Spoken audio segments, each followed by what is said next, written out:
First rates Wednesday morning, and it will just come up any second now. Any second the first rates will just start coming up on your screen now.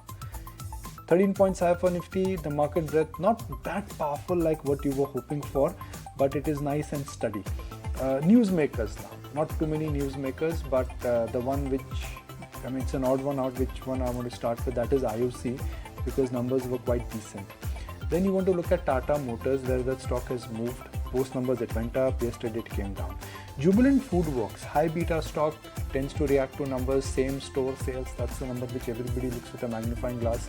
Let's look at that one again in terms of where the setup is. Jubilant Food is rising ahead of numbers. Keynes India came out with good set of numbers. The management will be joining us a little later. And when you deliver in this market, the markets would say thank you very much. 1080, it's a brand new high for Keynes India. Bharti, yes, no, numbers were ordinary quarter, but in ordinary quarter for a stock which has been an ordinary mover this year, I guess the result reaction is constructive. But Aisha, it's the green and red. It's a combination of large cap down, mid cap up. Yeah, can't really see a direction at least come by for the Nifty, but who knows? Let's see. It's typically the latter half when the markets really make a decisive move. After DLF's performance, there's Oberoi Realty as well. Their EBITDA has come in higher by nearly about 5% in the quarter gone by. Net profit has come in at 480 crore rupees versus the comparable of 232. Still, Oberoi Realty is down 3.5%. A large part of the move in realty names already happened after DLF's earnings. That's on Monday. There's also Amber Enterprises. EBITDA has shot up 62%. Margin expansion of 30 basis points. LIC Housing Finance, we're going to be chatting with the management as well. Profit and NI both have managed to post a beat. The NIMs have come in at 2.9% versus 2.65. There's JK Paper also, which came out with its numbers. Credit Access Grameen, CCL Products, Talbros, Triveni Turbine. These are all a positive set of earnings reactions. And you are seeing a decent move come in on some of these. BPCL, by the way, the board has now approved a capex plan worth about 51,881 crore rupees. BPCL shoots up 1.25% as we speak right now. Now to the result disappointments, and unfortunately there are many at that. Nikunj highlighted Bharti. There's also JSPL, wherein the numbers are largely below the estimates and the sales volumes have seen a downtick of about 2% on a year-on-year basis. Jindal Steel starts off lower by 2.5%. Metropolis Health, we're going to be chatting with the management later on in the show. Profits are down nearly 7%. Margins have come in flat. For Paris Defense as well, the EBITDA downtick of 2.5%. Margins have slipped 240 basis points. Reddington, VMart, these are all stocks or other companies which have posted a disappointing set of numbers. But let's just revisit and see where the Nifty has settled in at, and fairly quiet, just about trotting around that 18,300 level on the Nifty futures.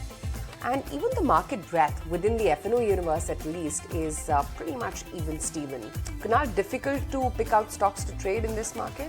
Yeah, difficult to pick out stocks, and I think it makes sense to stick to maybe mid-cap names or the ones which are riding on momentum. Doesn't make sense to go for a contra buy into these kind of markets, specifically for large-cap names. So I think in that aspect, would stick to the performers. ICICI Bank has been one of the performing stock from the banking name, a lot more consistent, and that's a stock which I would continue to look to buy, specifically if it dips, say, comes back towards 940, 945 mark. All right, so sticking to the large-cap marquee names, is that a strategy, Naresh, that you're taking as well? Continuing to stick the stocks which are breaking out and look good. So Coal India has broken out yesterday. Would expect it to go further. So adding a little bit more here, looking a move towards 260 in the short term. From Naresh, the first rates from Kunal. Pratik Agrawal joins us. Let's take a conversation forward and let's understand that what he makes of the current market setup. Pratik, good morning. Good to have you back. We've seen a good comeback by the bulls. Markets almost at a new high. What, to your mind, is fueling the rally? So the India story continues to be very consistent. There has been a slowdown in some small pockets like QSR, but by and large, it continues to be consistent. Now, in that makeup, when of the two large blocks of investors, FPI sell, domestic secular buy, we get a flat to a negative market. When the selling pressure reduces, you get a +1%, +2% a month kind of market. And when both starts to buy, you get a 7% a month kind of a market. So it is basically that, we are at fair valuations. What you are looking at is earnings kind of compounding going forward, which if you split on a monthly basis is a percent kind of compounding a month. And hence you will see, or you should hope to see, long periods of sideways to down moves and then a spurt when both the big blocks of buyers or market participants act in the same direction. Where does the valuation picture come in now? Because nobody said that India was a poor story in 2022 also. Everyone said that India is a great market, but if you're buying silver at the price of gold, you ain't going to make money. So where is that logic now? I mean, the story, the appeal, the earnings is still there, but after the run-up, valuations are again rich. Oh, so since you use the silver and gold analogy, well, there is gold and there is fool's gold. As of now, we do look like gold, on the lighter side. My construct of valuations in the marketplace is 18 to 18 and a half times 1 year forward earnings, something that I have been saying for a long time now. And if next year earnings are going to be between 950 and 1000, mood swings keep changing that number. The present construct is good. We have moved 1.5 months into the new year. You take 3 to 4% kind of compounding a quarter. So, half of that is over 1.5% into the new year. So very much sustainable levels to my mind. If you look at last 12, 13 years of the market, we are at average levels. Now, if you compare the two large asset classes, debt and equity, earlier, we were saying debt is relatively more attractive. Yields themselves were higher than equity yields. However, now debt yields have fallen, and now even on pre-tax, equity is very competitive. Post-tax, after April, for Indian investors, equity is super competitive versus debt. So that is the thought on valuations. If you are a domestic investor, I think, and long-term, then equities is the place to be in, to my mind. Why do you like new tech? I mean, nobody likes new tech. They are not making money. There is an anchor selling which is there. There are Chinese investors which keep on selling. Why do you like new tech? You're smiling a lot today. We're smiling a lot. Am I asking the rash questions? Am I asking easy questions? You like new tech. No. You're smiling a lot today. In over the years I've seen you, I've never seen you smile that much. So I'm not complaining. But I'm asking easy questions. I was more because you were tingling me on that side. So I said, okay, let's have some fun. Okay, new tech No, now. so we have been saying, while market participants may not like new tech, the kids like. Okay, and kids are the future. Look at it this way, on a lighter side. Second, we have been saying these are great businesses, good valuations, but ownership changes will cause volatility.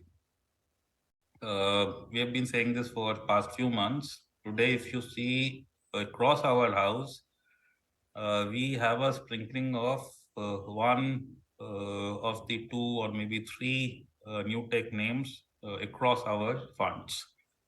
We do believe we are quality and growth investors. Today, on valuations, frankly, 100% of the street has put significant upside to all of these names. Liquidity is good. Growth will continue to be there for a very long time. So for a quality and growth investor like ourselves, these are spaces to be focused on. After the fall, valuations became good, and that is the reason we have got a sprinkling of them across our funds. Not very high number, but a sprinkling everywhere. Right. Similarly, Prateek, in this market, what would you believe are the spaces to avoid? For a while now, it's been IT, but do you think even IT is reaching the zone where you would want to nibble in? No, so there is a construct that we have. Okay, so as a house, we are underweight IT, but it is a large part of the index, and there is a risk budget that every manager has. On the mutual fund side, we have said 7.5% max deviation to the index. On the alternate side, it is a tad larger, but it still means the managers have to have some amount of IT in the portfolio. What we have by choice is mid cap IT versus large cap IT. So it's not that we don't have the large names, but lower. Our thoughts are that mid cap IT, especially in the tech space, especially focused on verticals which are not seeing a slowdown. So autos, technology changes, airlines, hotels, those are spaces where business momentum is strong.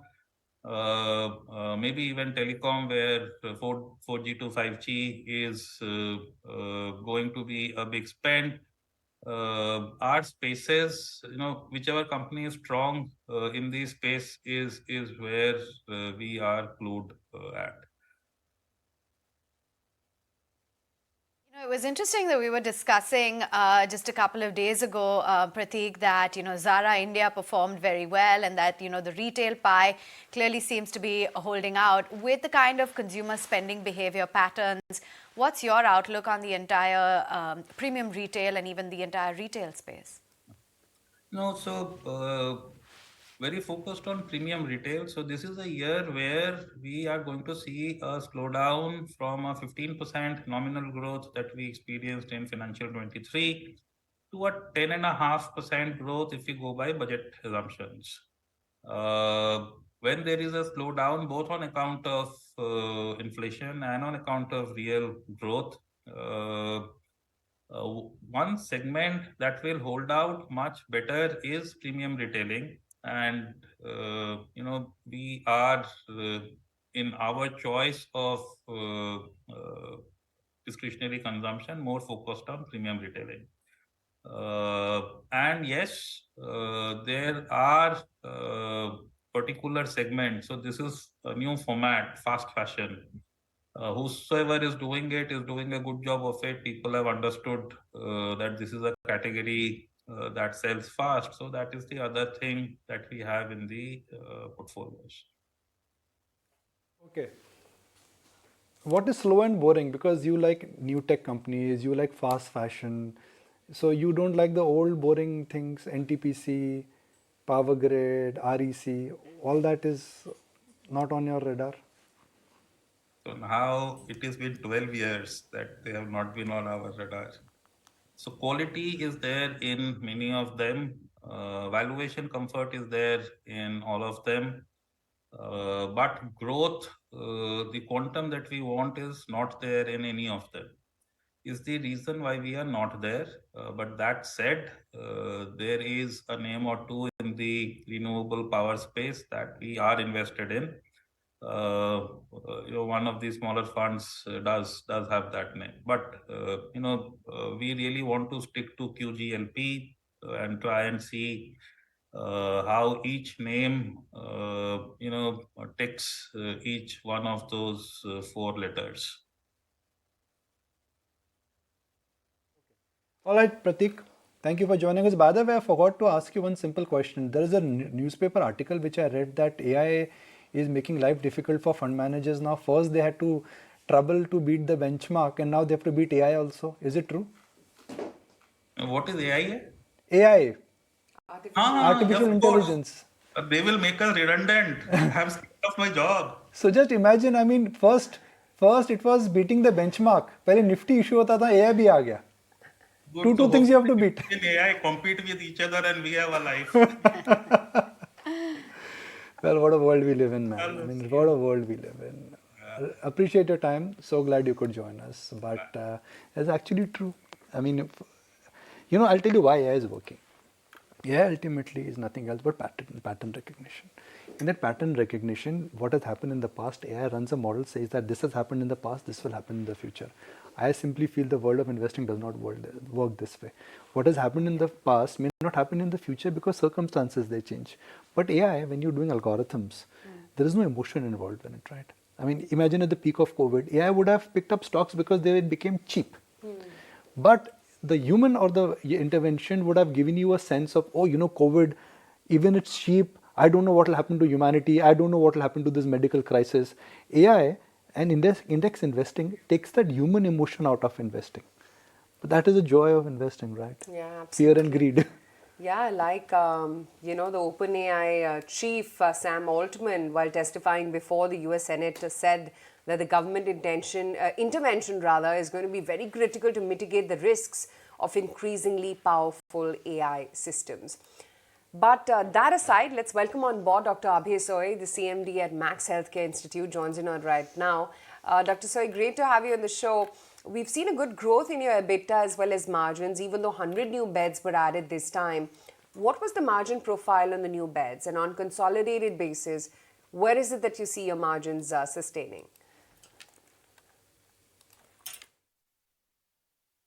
Absolutely. You've seen actually 100 new beds which have come in, brownfield expansion, and immediately in the first month itself, they've been accretive to EBITDA. So EBITDA percentage from those beds are more than 35%. We have another 300 beds coming through in Dwarka sometime in September, October this year, which should be accretive going forward as well.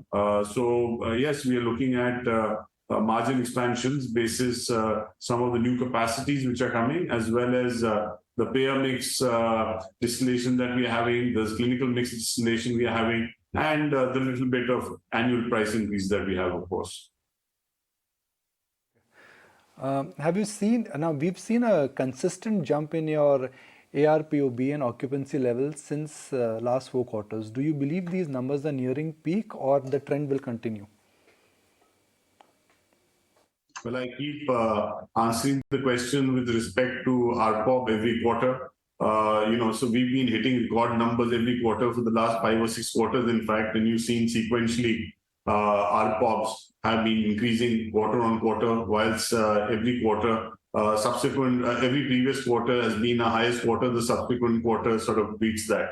In my mind, this is definitely not the sort of peak. I've also guided to the fact that about 30% of our business, which is institutional, there's some amount of distillation also, which is going to happen, which should sort of help us obtain higher ARPOBs, because the ARPOBs from institutional business are less than 50% of what our normal business ARPOBs are. Right. Thanks so much for taking time out and joining in. Dr. Soy, your international business, the contribution stands close to 9%. What is the outlook in terms of growth in FY24 for international business? So that's gone up to about 9%, a little over 9% of our total revenues are coming through that. We've seen a massive increase over the last, of course, year on year as well as quarter on quarter, as far as international business is concerned. And, these numbers are very healthy. Of course, structurally, I've always believed that this is not even the tip of the iceberg, so a lot more to come through. Right, and NCR and Gurugram market, they continue to be your key hub, but we are seeing increased competition as well, right? Especially in Gurugram. What is Max's strategy then to fight the same? So interestingly, we've never been the first hospital in any micro market, yet we're on ARPOB, on occupancy, on EBITDA per bed, and pretty much every financial and operating parameter, we outperform the rest of the industry in every micro market that we compete in. We believe Gurugram is not going to be any different, particularly because it is our backyard. We are the largest healthcare players by far in the National Capital Region. And as you're aware, Delhi, Noida, and Gurugram are a tri-city. In fact, 40% of all our doctors, which is 4,800 senior clinicians, 40% of all our healthcare workers, which is tantamounts to about 40% of about 20,000+ people reside in Gurugram. So really, this is our backyard, and we feel very, very we believe we have a comparative advantage here. You've already shared your long-term expansion plans worth 4,000 crores. Can you update us? Where do things stand at the moment? Absolutely. So we are looking at 300 beds coming through in Dwarka in FY24. We have another close to 1,000 beds coming up in FY25. Over the next 3 to 4 years, we have about 2,900 beds coming up. This is going to be at a cost of about 4,500 crores. This is perhaps the largest capital expenditure outlay in the healthcare sector declared by any hospital chain so far. Right, and one of the recent forays that you've had is Max Lab. What exactly is the growth strategy here? Well, we've had a CAGR, we had a significant CAGR over the last few years. Even I think in the current year, it's 35% plus growth in Max Lab business that we are seeing. This is year on year, and there's a sequentially quarter on quarter increase as well of about 10%. So we believe, we have again a significant comparative advantage considering the fact that we come with the hospital credibility behind our laboratory business. So this has been growing for us at a very fast clip, and we're quite confident about this business going forward. Okay, thank you for taking time out, Dr. Soy, and giving us a view on how things are shaping up and what the outlook is for Max Healthcare. That's the stock price currently at about 514. In the meantime, just want to take a look at the markets, and it's completely flattened out. As we said, there's a lot of green as well as red on the screen when it comes to the mid caps versus what's happening with the frontline indices. Oberoi Realty is under pressure, LIC Housing Finance, Jindal Steel, VMart, as well as ICICI Pru. Those are some of the lags in trade. Amber Enterprises, those scales up 14%. You've got something like a Cyient, which is up and about in trade. Coromandel International, as well as RITES and Bharat Dynamics, along with Karur Vysya Bank. And by the way, even Varun Beverages is up about 2.7%. Well, let's hear it out then from S. Narain, ED and CIO at ICICI Pru AMC. He doesn't think that the Indian market is neither in a greed or in a phase of fear. Rather, he believes that the macros look robust right now. Let's listen in. I don't think we are in greed. If you have greed, you will have huge local mutual fund inflow. If you look at the mutual fund inflow data in April, it was one of the lowest in recent times. And if you look at most of the new fund offers, the new fund offer collections are also not very high. So we are not in greed situation like what we had in 2021. So we are neither in greed nor we are in fear. So we are somewhere in between. So we are in a moderate return environment is what we think at this point of time. So we don't need to be at two extremes always. We can be somewhere in between also, isn't it? On the macro picture, Naren, what is your take? Worst of inflation is behind us. Would you agree that? And if that is true, what does that mean for equity and bond market? I think the macro picture is fantastic. If you ignore anything that can happen in future, because if you look at the current account, for example, which is one of our most important indicators, we used to fear about current account last year in this phase, and the trade deficit, which we look at not just goods, we look at goods and services put together. That number was looking pretty negative, and over the last 3-4 months, if we look at trade plus services, that number looks much more comfortable. That we have ceased to worry about current account. So that's one thing which is gone. If you look at inflation, I would say that inflation worries are lower, but in the way inflation index is constructed, we have to keep in mind that we are talking of just ahead of monsoons, and people are scaring us on account of El Nino and things like that. So that we have to little bit worry about monsoons, and therefore, but at this point of time, oil is the other product we always worry about: oil, coal, fertilizer. I think that basket, the worry has kind of disappeared. So I would say that, in fact, OPEC is forced to cut production to maintain prices. So which means that we don't need to worry about it. So I would say that that is a worry which is lower. I think the superb steps taken by the government in terms of improving the digital footprint to improve compliance in direct tax, the kind of GST collections that we are getting at this point of time, all those things are certainly helping tax collections. That I would say that the fiscal situation is reasonable. So on the whole, I would say the macro is the biggest positive at this point of time. And I would say that, unlike other countries which overdid the fiscal and monetary bit in 2020-21, we did not. And that's why we don't have the inflation problems that the Western world is staring at it over the last 1 year. That's why the macro is not the problem at this point of time. Naren, in the overall scheme of things, what to your mind will be the importance of the election cycle? Simply because today we are acknowledging it, 6 months from now few will start talking about it, and in May 2024 everyone will talk about it. Preparing for this meeting, I was just thinking, if you look at 2003-4, 2008-9, 2013-14, 2018-19, you had a situation where all the years you had volatility. And what that means is clearly, funds which benefit out of volatility, like hybrid funds, will definitely benefit because you have seen volatility in all the election years. And there is absolutely clear that volatility is given in election years. If you go back and look at 2003, 2003 markets were dirt cheap.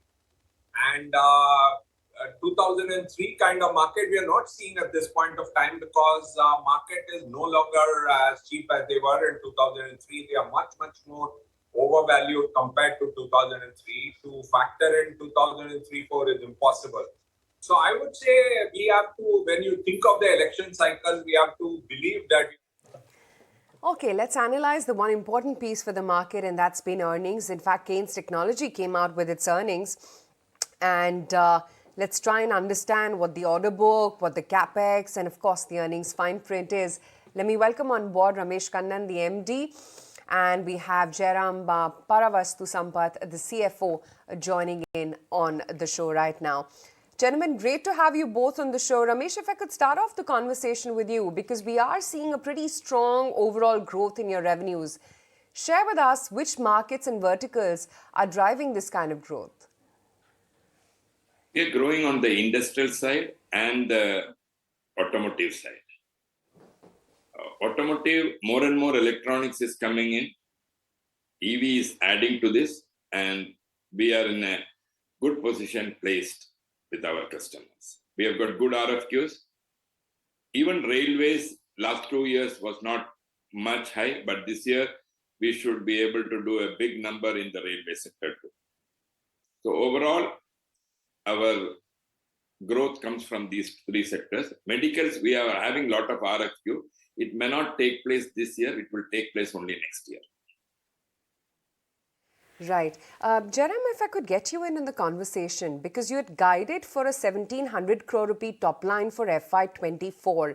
Given the bullish sounding Ramesh here, you think that remains intact, or is there a chance that you could even better that? See, I think it's better to deliver now that we have kind of communicated to the market that we are generally in a good business model, and also the market is also doing well. So I think we'll leave the job of projections to the experts. We will do our work, and I think we maintain that. But however, I can tell you that we will have better leverage, operating leverage. So you could see more improvements in the percentages also of both EBITDA and PAT. So, and like you said, toward the end of the year, we will again probably look back to you and inform you of the progress. So let's see how it pans out till then. But definitely, whatever we had projected last time, already the orders are in for that amount already. We have a few more quarters of orders for this year to go. So let's see where it takes us. So it's a positive journey. Perhaps not being a little definitive when it comes to that number. But Mr. Kannan, your order book, that stands at about 2,600 odd crores. What is going to be the execution time frame for the orders at hand? And can you walk us through what are some of the other big orders in your pipeline? See, the order book, what you're talking about is an 18 months order book to complete it. However, we are having a continuously inflow of orders on a uniform basis at 150 crores. Yeah, and it is slowly going up. So I feel for the next year, we will be much better positioned. I don't want to give a guidance figure today, but my feeling is it is going to be much, much better than this. And we will even grow more percentage by this. Next 4 to 5 years, it is all manufacturing in India. So if we can gear up ourselves, we are there. Okay, you sound very optimistic on the order book front. Now, Mr. Sampath, close to 20% of your revenue is from exports. Will this share of 20% grow, and to how much? And will your growth be led by domestic exports? Domestic or exports, rather? What is the outlook in terms of the mix? Yeah, so for the FY24, still domestic will retain its charm, and the growth numbers will be higher in domestic. So export as a percentage will probably remain stable at around 20%. And so even to remain at 20%, it needs to grow at whatever the 60-70% that we are having. But as we go forward, we have a lot of inquiries and RFQs which are almost finalized. So towards the end of FY24 and FY25, you can see an increase in exports too. And so these are two different types of demands, just to inform you. The domestic demand is essentially import substitution, and export demand is which is coming from other bases like China and Malaysia, etc. So we are having quite a good, strong, say, tailwinds in both the sectors. And it is coming across sectors, it's not just one industry vertical that is happening. So you could look forward to a percentage growth in as a composition in exports in the FY25. And in terms of rate of growth, I think that this year both will be head-to-head. Ramesh, you received 2 PLIs. One is telecom and the other one is air conditioning and white goods. Wanted to understand what could be the benefit that could come in this fiscal itself, FY24. See, this fiscal, we will do around 25 crores of benefit, but the real benefit will come in the next year because our products are just getting finalized with our customers and we are in the last leg. So maybe from the next quarter onwards, small billing will happen, and going forward, it will increase in the last 2 quarters. Right. And Jairam, your margins, they also have seen an improvement in this quarter. I'm guessing it was also partly because of the change in product mix. How do you think the product mix is likely to pan out, and what is then a sustainable margin level for the fiscal? Yeah, so just looking at, since I have a little more information about this than what we have published. See, essentially our order book is quite balanced. It's not changed much from in terms of composition from what it was 1 quarter ago. But in terms of new RFQs, we see that new RFQs are in all the areas. They are in EV area, they are in industrial area, they are in IT area, they are in medical area, and also railways. So I would expect that both PAT and the EBITDA margins will be higher than whatever we have posted so far. They will be, just to caution, there will be obviously quarterly outlooks will be a little different because in our industry, the first quarter, second, third, and fourth follow this 1, 2, 3, 4 kind of a proportion. So, but in terms of quarter to quarter increases, you can see strong increases compared to the same quarter last year. So, we expect, I think the both PAT and EBITDA in terms of percentages will definitely strengthen based on whatever order inflows and RFQs that we are seeing now. As I said last time, we are working on a very large RFQ. This is more or less in the last leg of the finalization. Okay, fair enough. So, Mr. Kannan, given that the top 10 customers contribute close to 60% of your total revenues, any new customer additions to reduce that client concentration? And in which segment are you seeing most of the new customer additions coming in, if so? I am having one industrial customer coming in. It's a multinational from Europe side.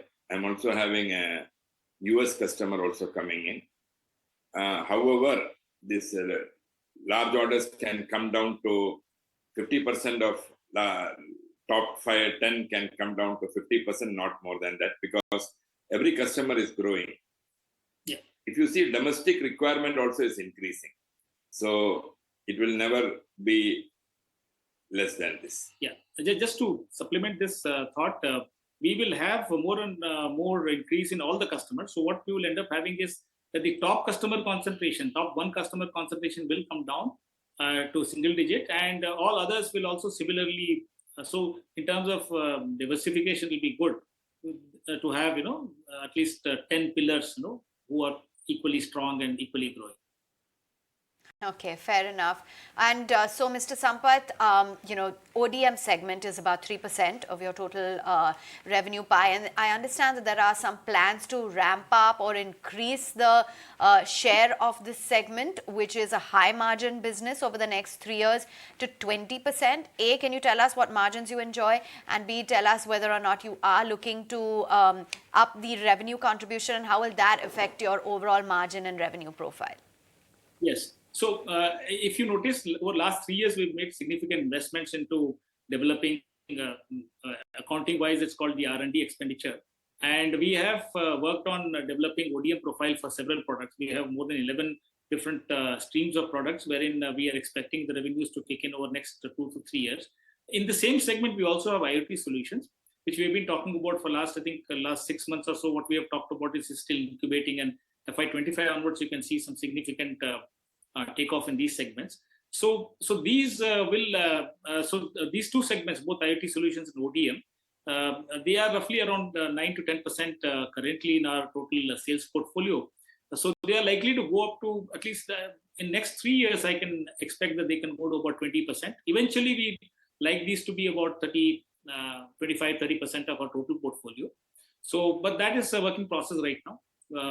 So it's a strong segment. We are interested. We are having opportunities, and we are also investing into resources and getting the R&D engineers into the company.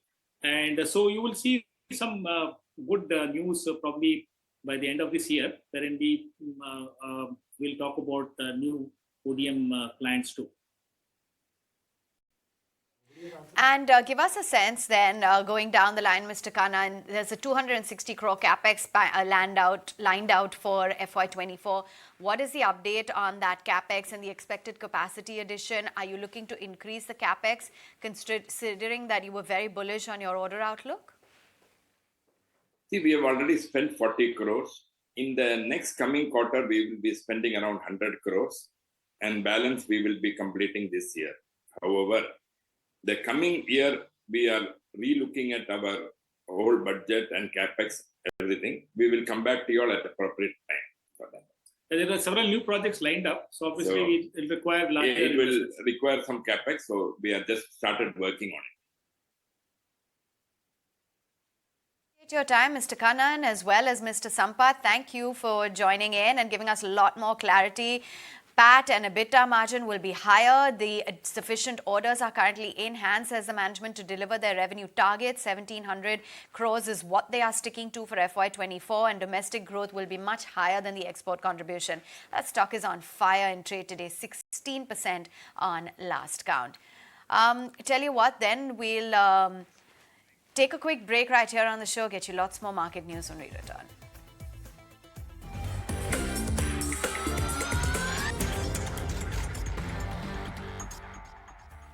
Welcome back. It's only the small cap end of the market that's showing you some sort of a decisive move with a gain of about 0.6%. Otherwise, flat as a pie for the rest of the market.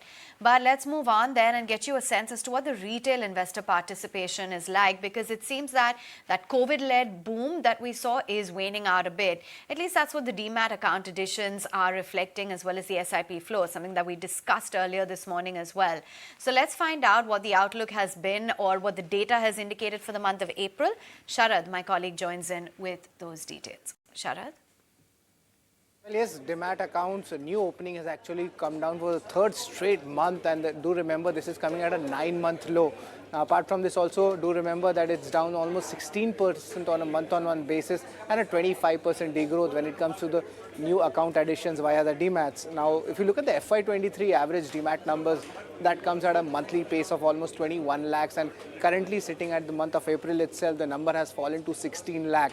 So that is something which is important. And apart from this, do remember CDSL has actually gained their market share, but there are certain reasons also why the impact is happening on the slower demat account additions. This includes job sentiment, which is coming in mixed, with of course IT hiring freeze are happening across the sector, cost-cutting measures in the startups as well we are seeing, and also the volatility in the markets over the last 2 to 3 months, which has actually impacted the demat account additions. And we can see over there in the screen itself the incremental demat accounts that has been following, and we see over here in the screen that the entire total demat accounts has also actually gone gradually up to almost 11.6 crore accounts totally.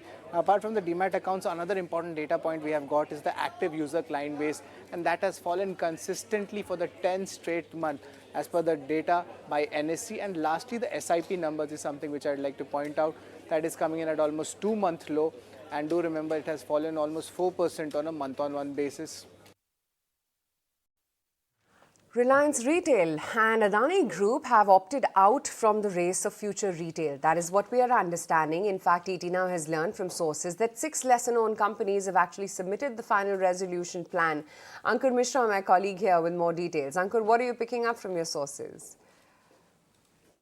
Yes, big players who had given expression of interest for acquiring future retail has not submitted the final bids. So what we have gathered through sources is that the 6 bidders who has submitted the bid include Space Mantra, Pinnacle Air, Palgun Tech, Leher Solutions, Goodwill Furniture, and an e-waste management company. But this name does not include the big players like Reliance Retail, Adani Group JV company, April Moon. Remember, all these companies had submitted expression of interest for acquiring future retail. In all, there were 49 EOIs which was received for acquiring future retail, but the final bid submission has been done by 6 companies, and out of these 6 companies, we learned that Space Mantra is likely to be the highest bidder, and it is the only company which has submitted total bid for acquiring future retail, meaning rest all players have submitted the bids in parts. And as far as the debt of the future retail is concerned, it is around rupees 20,000 crore, and Union Bank of India, Bank of Baroda has an exposure of over rupees 1,700 crore. Similarly, Central Bank of India has an exposure of rupees 1,000 crore towards future retail. Now we need to wait and see whether lenders pick a H1 bidder out of these bids or they go for another round. Okay, thanks very much for giving us those latest developments. Moving right on then, time for Chartbusters. Let's find out what our chartists are picking out in an otherwise very dull and lackluster market. Naresh and Kunal right back with us. And Naresh, what's the chart indicating? Which chart are you picking out? So that's a chart for Gujarat Gas. So the stock has gone through a triangle consolidation for the last 8 to 10 months. The only thing which is clear is the fact that it is making higher bottoms and has been consolidating and making a base higher and higher from 400 odd levels to 450 to 460, now becoming a base. The breakout is at 500, 510 levels. So it's a preemptive move here. The reason for taking this preemptive move is the fact that on post results, the stock saw a big price volume uptick, and it has held on to those levels and is now raring to go above that 500 mark. So the risk reward makes sense at current levels. So it's an accumulated 470 to 500, a stop loss at 460 and a target price of 600 plus. Kunal, what's the chartbuster that you're spotting? So that's on Hero MotoCorp. Again, interesting charts for the auto pack, because at one point of time, Hero MotoCorp was a huge underperformer. But in the last couple of days, we've seen momentum coming back for the stock, breaking past about 2,600 earlier. Post results, the stock went and crossed the 2,700 mark. So looks interesting on the short-term charts. Would expect the stock to climb towards 2880, 2900, and stop loss for this trade could be kept at 2,600. Okay, let's get in some stock ideas as well. Kunal? So 2 buy calls which I would suggest. The first is about Ashok Leyland. Again, classical breakout for the stock, about 150 mark, targets of 166, stop loss at 147. And the second would be a contraband Grasim. The stock, after 3 days or 4 days of correction, has finally found some good bottom for itself. So buy with a target of 1800, stop loss at 1700. Right. And Naresh, what about the stocks that you're recommending to our viewers? First is a buy in Bharat Dynamics, a fresh 52-week high and all-time high breakout here. Stop loss at 1040 and a target price of 1200 to 1250 levels. Second is a buy on Coal India, a short-term breakout here as well. Stop loss now at 237 and a target price of 260.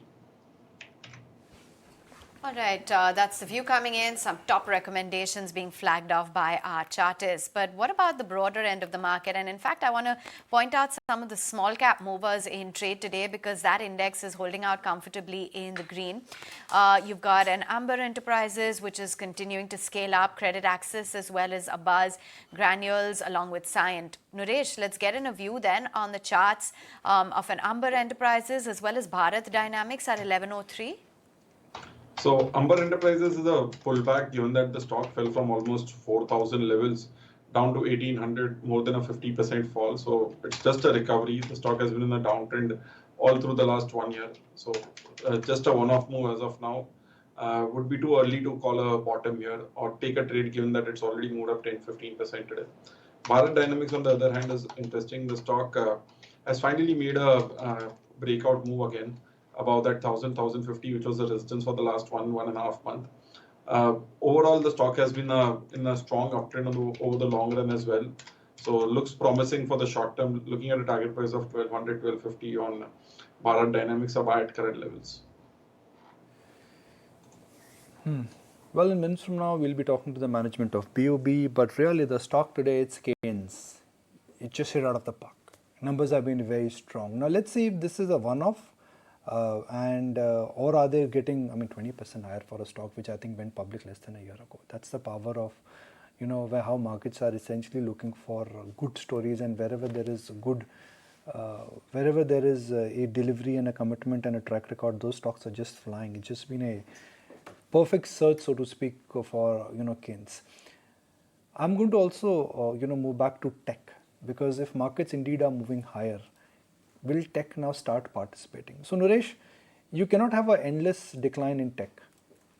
If markets are making an all-time high, do you think it's a matter of time tech has to catch up? It could be a Johnny-come-lately sector, but it will come. So tech did not participate. So tech, say if you look at the large cap IT names, they've gone through phases of really sideways period of time. And there was a time between 2015 to 2017 where Infosys just would stay at 600 to 700. For a period of almost 2 years when everything rallied in the markets. We saw mid caps, small caps, large caps running up, and nothing happened to Infosys. So that is the possibility we get into a tight range. We may not go to previous highs for at least maybe 6-12 months, even 18 months. Could be more also for a lot of these names. But we are clearly seeing a demarcation in the IT sector. We are seeing small caps, mid caps selectively doing better, whether it is a Zensar Technology, a small cap name which breaks out of nowhere after the correction, Birla Soft, or there is a Sonata Software which makes a new all-time high. Even small companies like Saxoft, Datamatics.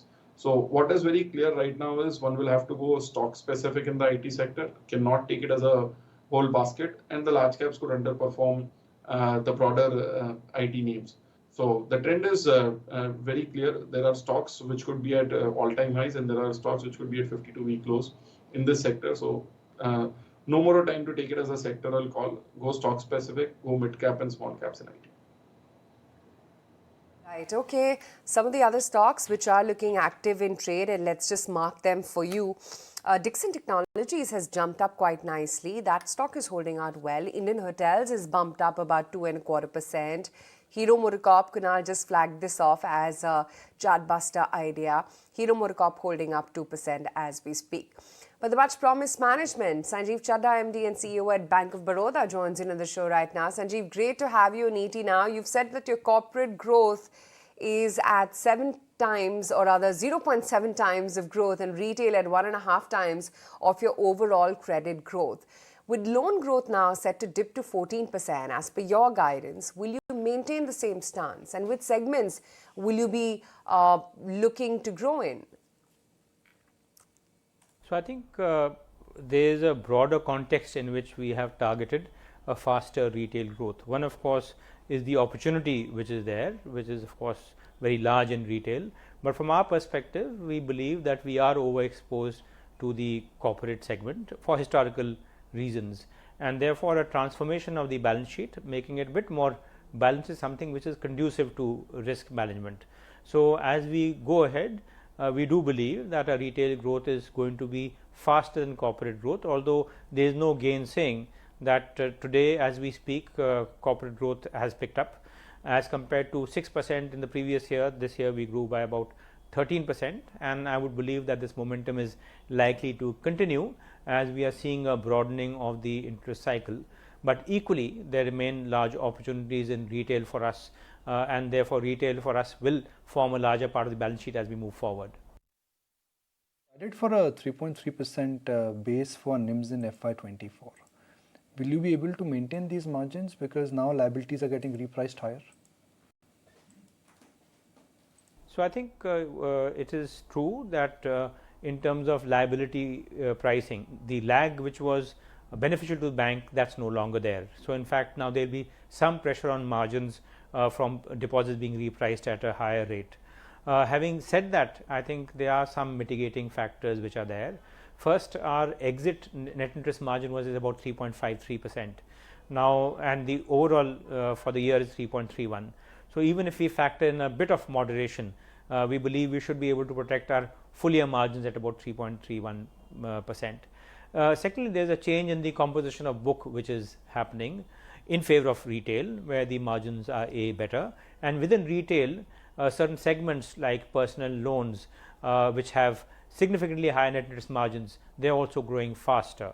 So, for retail our overall growth was about 27-28%, but the personal loan portfolio grew by 100%. Given the relatively smaller base from which we have started, I would believe that personal loans will continue to contribute to a larger proportion of retail loans as we go forward.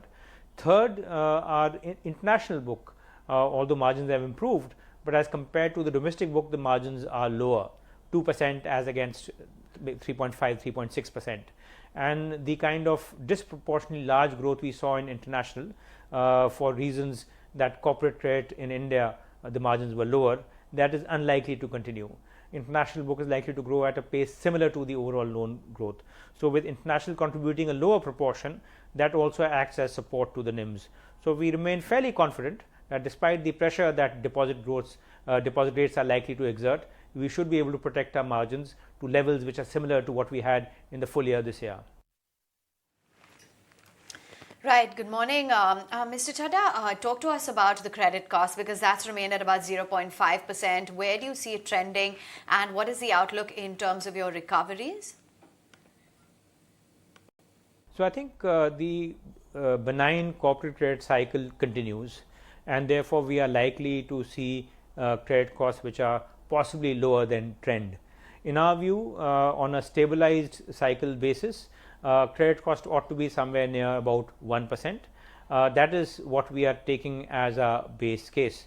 But it is possible that with the corporate credit cycle still being conducive to us, and also the composition of our balance sheet. We talked of the fact that we are slightly overexposed to corporate, but under the current circumstances, it is something which actually acts as a positive. Corporate and international together comprise about 60% of our balance sheet, and that is the one which is benefiting the most from the benign corporate credit cycle. Right. You know, that's the other thing that I wanted to talk about. Your ROAs have touched 1% for FY23. What next could it be for you, and what is the target to reach 1.5%? Could that happen soon? So, we had a target of a ROA of 1% and a 16-17% ROE which was there for 23-24. We have hit that target 1 year early, but I think this is the year for consolidation, and we continue to keep our guidance of returns on assets and equity pretty much near our current levels.